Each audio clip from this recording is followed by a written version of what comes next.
A lawsuit was filed this week by the South Carolina NAACP and hopes to create a program to help people facing eviction. The organization's asking for restrictions on giving legal advice to be lifted. Our Rashad Williams is live in Greenville with a closer look at the lawsuit. Rashad.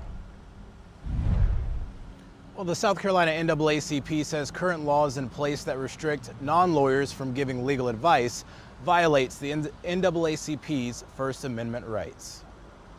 Housing in particular is an area of the greatest legal need when we're looking at where there's unmet civil legal need. In this lawsuit filed Tuesday by the Institute for Constitutional Advocacy and Protection at Georgetown University Law Center, the South Carolina NAACP wants to be able to provide legal advice and help families facing eviction, especially those who are low income. We as the NAACP get a lot of phone calls from people who are on the verge of eviction, who have gotten an eviction notice, and they don't know where to turn. A South Carolina statute in place makes it a felony to engage in the unauthorized practice of law if you're not a lawyer in the state. The NAACP is very much in a position where we could help those people, but the law prevents us from doing so. Currently, broad restrictions on the unauthorized practice of law in South Carolina prevent them from being able to provide even very basic legal advice for free to tenants who are facing eviction in South Carolina. Basic legal advice can include helping someone understand a legal form or answering basic legal questions.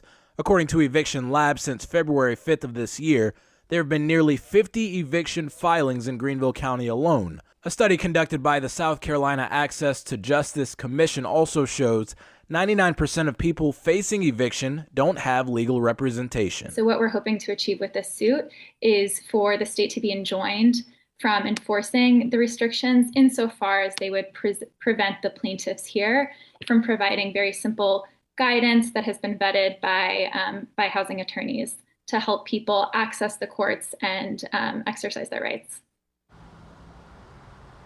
And the South Carolina NAACP says the new training program would also help those in need avoid defaulting eviction hearings. Live in Greenville, Rashad Williams, WYFF News 4.